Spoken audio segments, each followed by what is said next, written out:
We're talking with Rita and Tim. Rita and Tim, you're with Scott and Pat of Allworth Money Matters. Good morning. Good morning. Hi. Glad to have you both. Yeah, we have two questions for you.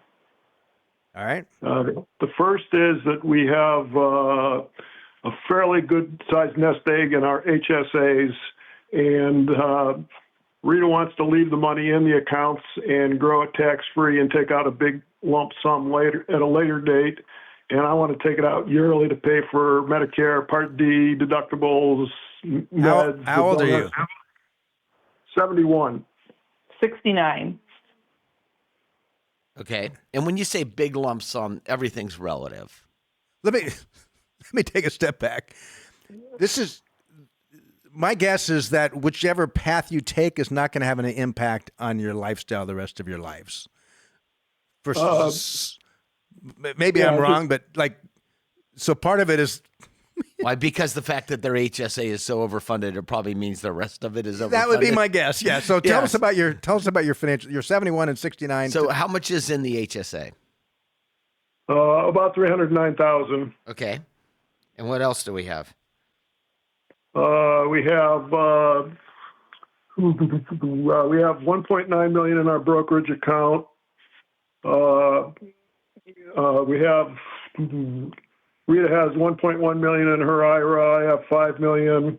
Rita has $820,000 in an inherited IRA. I have $514,000 in my Roth. Rita has $141,000. We got about $40,000 in the bank.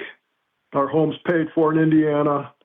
We have a condo in San Diego, which we owe $250,000 on. And Rita's got some farmland in Illinois.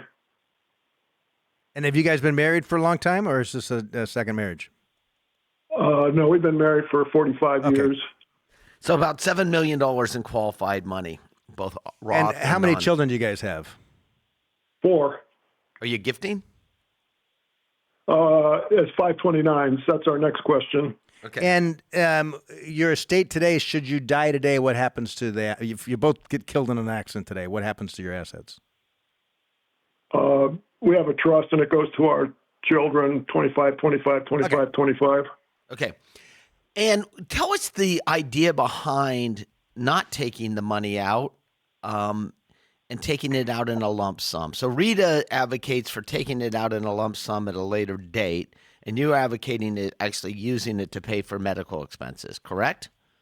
Correct. All right. What happens when you die with an HSA, Pat? It becomes a complete taxable event. That's what I thought. Immediately? Immediately. It goes to the beneficiary, and then it becomes a taxable event, which is – so this is why you want to use that up for medical expenses now, right? Okay. Is because if you die, it becomes a taxable event. If you use it while you're living, it is not a taxable event. It actually goes – you're paying for – that medical care tax-free. So now, in a perfect scenario, what's that stuff? Had you said your estate is 20% for each of the 4 kids, and then the remainder goes to some nonprofits, we might say, well, let's just have the nonprofit be the beneficiary of this HSA and continue to let it grow. And at that point in time, it wouldn't matter whether it was the HSA or an IRA. Then we would say, let's look at the rest of the stuff. Yes. Right. But so, this is probably the worst asset to inherit. Thank you.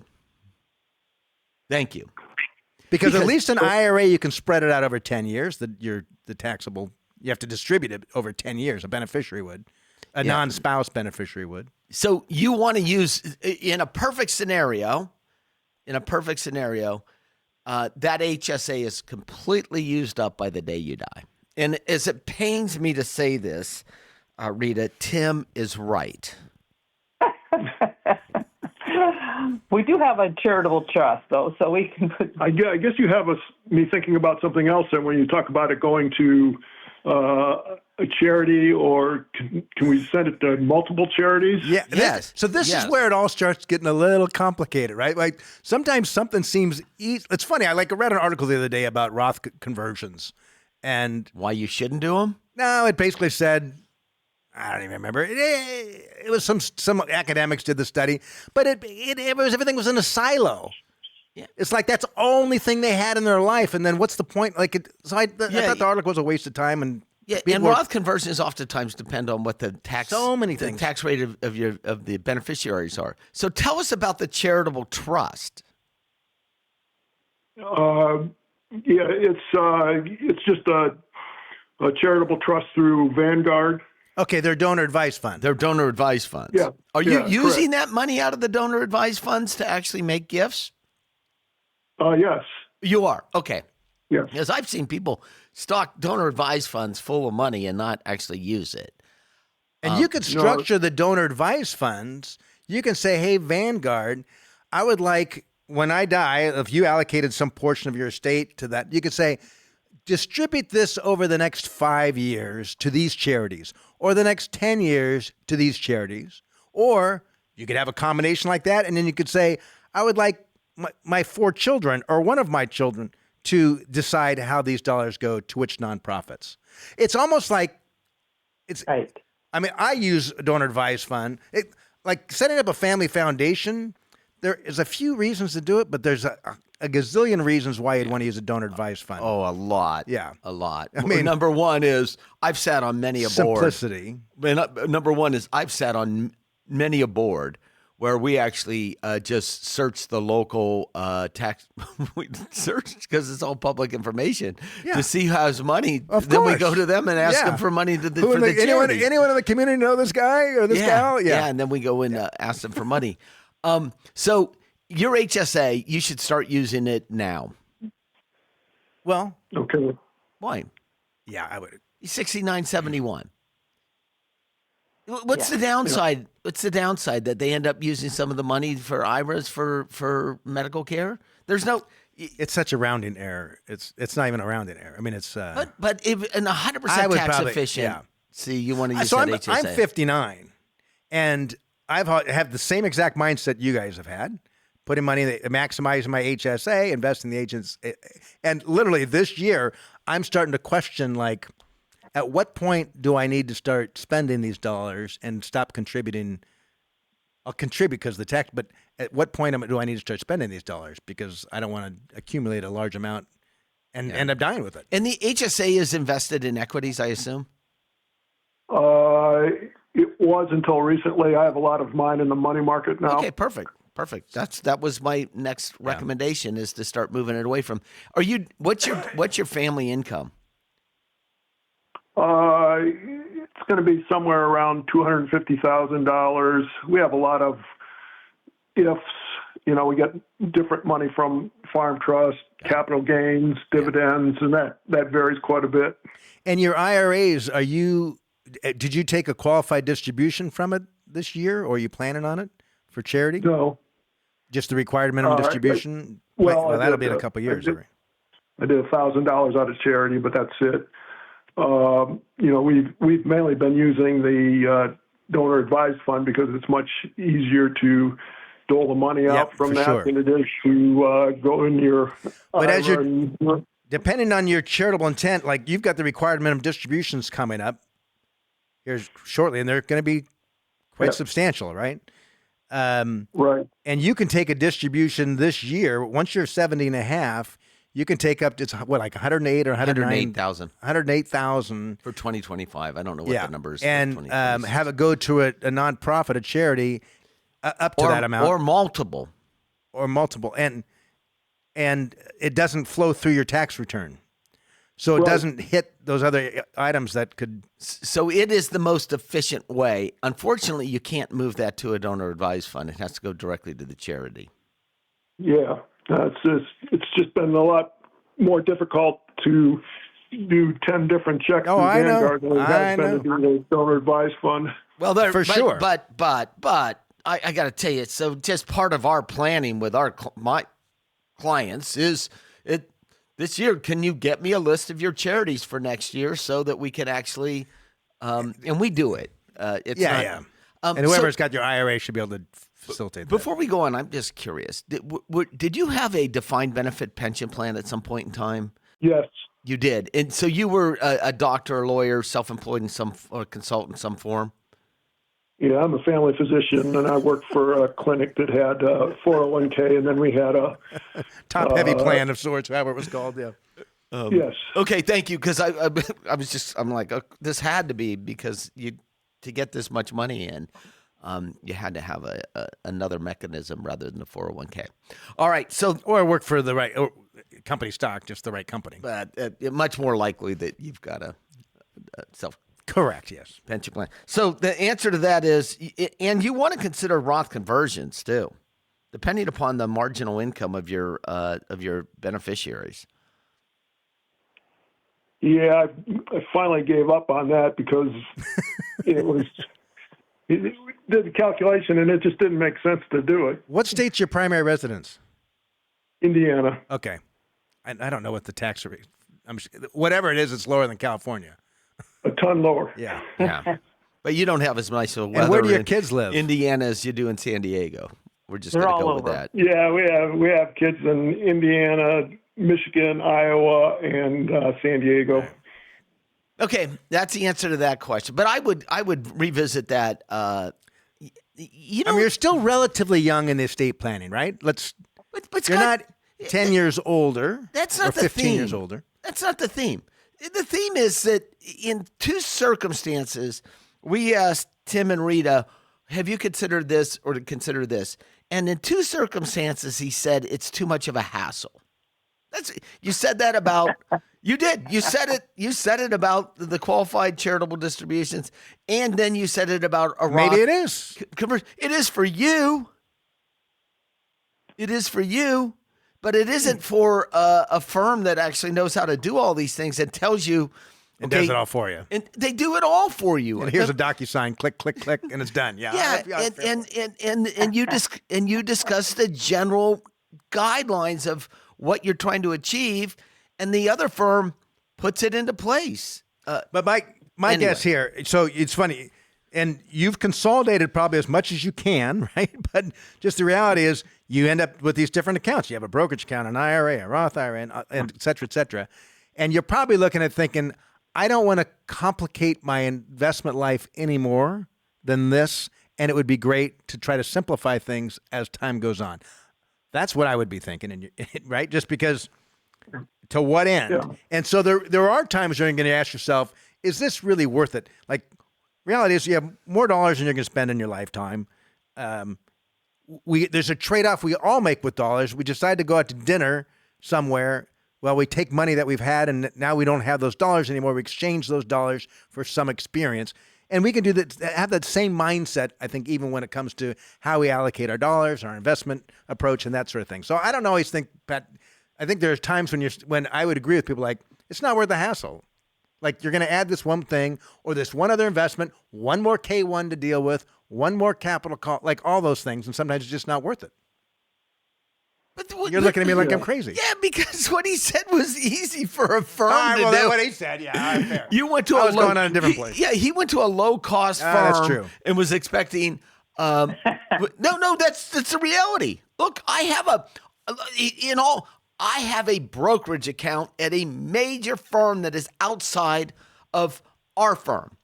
I have it for multiple reasons, but Privacy, number one. privacy one, and two is that it's not actively traded. It's not actively and there's no strategy behind it. It's kind of a holding account. Today, I went to their office this morning before I came in the show to do a transaction. And I thought, what a pain in the butt this is. Right? What an absolute... And if you weren't the founder of this firm where others could have access to the seeing the account, it would be here. But that's why. Yes. And a lot of it is I'm setting aside money for a large capital gain in the future, so it doesn't really need to. So my point being is you may want to consider a qualified firm in two reasons. One, you're going to become, most likely one of you is going to become incapacitated in the future.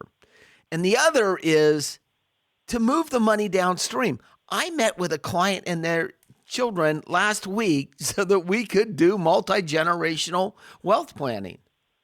And it's not uncommon to bring. Yeah, Okay. we did talk with an advisor, gave him a lot of information, and he kind of said, well, you don't really need us. But then, what we wanted out of him more was a financial plan and to be able to ask him, questions like, should we do a Roth or should we just put it into into an account in our brokerage firm as we take it out so that it'll step up to our kids? And I think that's the way, Rita and I kind of figured is that we would take it and put it into a direct fund and self-directed, and then assuming that and maybe the advisor didn't think that he or she had the personality to work with you, but I think he wanted to manage part of our money, and what we really wanted was a financial plan, and then somewhere where we could bounce questions off of them if we needed to. So I'm going to be totally transparent with you. You're going to have a problem finding a really good advisor at that. Because, I mean, like you're looking and saying, wow, these advisors charge lots of money.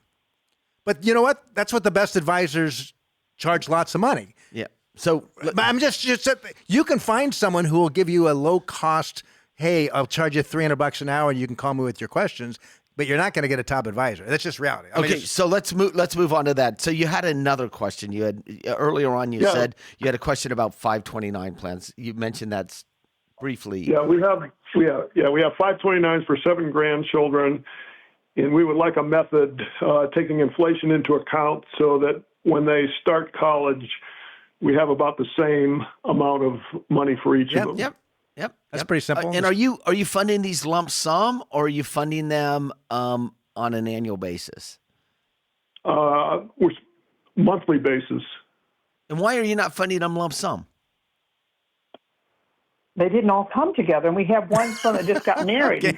Understand? No, I understand. But you could look at the 7 you've got now. You can do the calculation, use some assumptions. Here's what they're going to need at age 18, et cetera, and then work back how much capital do we need to set aside today, and just go ahead and fund them and be done with it. So there's 2 ways. That way the growth occurs in there instead of in your portfolio. So that's why I said why are you not funding? So there's 2 things to look at here. Number one is you're funding them monthly. You don't need to fund them monthly. You could fund them each with a lump sum and remain the owner of them. And I assume you're remaining the owner, and the grandchild is the beneficiary.